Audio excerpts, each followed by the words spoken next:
Welcome to Sub Rosa. So today's question, which came to us from our DEI Live, which we did Bod Boss Brief in Seattle, was how can you get more people of color to apply for jobs and freelance positions? Mm-hmm. That's a good one. That's a good one because I have to say, never in my first job I got in first job post college I got in 1986, and I was not influenced at all by the numbers of African Americans who worked at the job place. I was just happy to get a job. Second job, which was a real job. First one was like a fake job. I was doing sales, one of those things where anybody could do. Second job was real. It was an industry job. I was an assistant editor at a magazine. So I had to go in for the interview, cursory glance at a few of the people who worked there. It ended up being like a military magazine. The head of HR there was Japanese. I didn't feel any special. It didn't ring any bells to me at that point, though indeed I was hired at that job because I was African American. It didn't become an interesting concern to me until I got into larger corporations. So if the company was, say, 20 people or it was less than 20 people, it just didn't enter into consideration. But when I finally got a big gig, like at Intel, I was like, there are thousands of people in this building. And the only one I see that looks like me is in the bathroom mirror. It's kind of weird. It's kind of weird. It's just a little, I'm not willing to pull any race card and say, so had I interviewed for that job and they gave me a tour of the plant or even a tour of anything other than a single cubicle, I might have had that thought sooner. And had I had another job offer from another place, a tech company where there were more African-American folks, it might have swayed me in a very serious way. So now, what if you had gone in and they had interviews set up for you, and one of the interviews was with another Black person? You know what? That's happened. That has happened to me at Ziff Davis, and the guy's last name was Dreyfus, and he did not present to me as an African American man, and I was not tipped off to this, except for the fact that he kept saying us and we and us and we, and I could see that he wasn't getting. He could see that I wasn't getting that he was a very light-skinned African American man. And when I finally figured it out, I was like, this is going to be cool. And almost to the second that I had that thought, he said, well, I can't give you the job. So much for there being a home team advantage, And the guy who fundamentally hired me at Ziff was a beautiful guy, a very heavy Long Island old Jewish guy. And he was like, your qualifications are, I was thinking I wanted to have somebody who was more in tech, but you're a great writer, so I'm going to take a flyer. You're in. So race is not always, we just did a show on the fear-based boss. I think Dreyfus was just afraid to, because had he hired me, the assumption would have been, oh, he's not so strong on tech. You probably just hired him because he's Black, you're Black, and he just didn't want to have that conversation, so he did not hire me. It took the other guy who was not afraid of that conversation to actually hire me for almost the very same job. So. Interesting. Well, and I think too, a couple suggestions.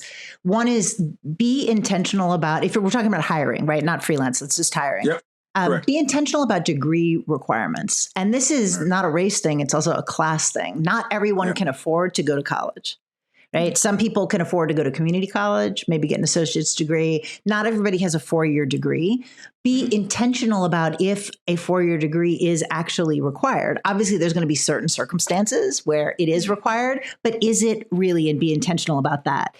The other one is if you are hiring for a full-time position, be clear with recruiters that you want to see people of color. Yep. Period. Like, don't buy the excuse of like, well, these are the best candidates. It's like, yeah, show me, keep going, go back. And if the recruiter can't do that, get another recruiter. Now, Yep. we were talking up in Seattle with ad agency folks, right? And ad agency folks use a lot of freelancers. And, the people that bothered to show up to hear us talk about DEI were progressive and interested in like, okay, how do we not just look at hiring, but also how do we look at getting freelance people of color to work for us? And a couple suggestions was, one, do assiduous networking. But one of the other things that I thought about after I had answered that question as I was preparing for this is, are you getting data about what the experience is like for your freelancers? Right. So I know that a lot of agencies will do employee surveys. They're interested in retention, might be exit interviews. I don't know how many agencies do that for freelancers, right? And I think it'd be really useful for a couple of reasons. I mean, one, just operationally, like how easy is it to be a freelancer? Can you find where the shared documents are? Can you access them? How long does it take to get paid? When I've been working as, like doing consulting, I can tell you who pays in 15 days and who pays in 60. Yeah. Right. Yeah. And so really looking at that and, you could also ask, how did you feel? Did you feel like you were respected? Did you feel like you belonged? How was it to give feedback? Things that, again, are not going to be specific to a particular race, but they're going to start to identify. Right. And then I think also, if you're serious about this, which yay you, if you're serious about it, look about some financial incentives. Right. So, we should have networks where we should be able to call someone and say, hey, look, the last 10 freelancers I've gotten in here are white guys. Please tell me, where are some Black people? Who can I call? But if you don't have those kind of networks where you can say that in an appropriate way, which probably is most people, make sure that you're putting money where your mouth is, right? To go to a Black woman who freelances for you and say, hey, are there any other, Black people that you can recommend to me? Any people of color? We're really trying to increase our roster. I will give you $150 for everybody that you refer to me. Yep. That's a different exchange. And these are things that I don't think are being utilized, because you want to find out why you're not getting those people applying for the freelance jobs. And you want to look and get data from throughout the entire kind of trajectory. Yeah. Yeah. I think when they started doing 360-degree reviews, I think that was kind of one of the cooler things that happened. There's a friend of mine in New York, Sarah Horowitz, who just got the MacArthur Genius Grant. And what she did was to start a union for freelancers. And so I think that's also a resource that there were so many people that she knew who were freelancing. She comes from a long line of labor attorneys, got her law degree, and decided, what can I do that's different? And that's what she chose to do. And it's actually been super helpful. So that is and because I think way. And I think the challenge with freelancers, especially now, I mean, the economy is so tight, at least in the West Coast markets that I'm kind of privy to. It's just so tight that freelancers are not going to say something, right? They just they want the job, right? Yeah. And this might be the only job they get for the next 3 months.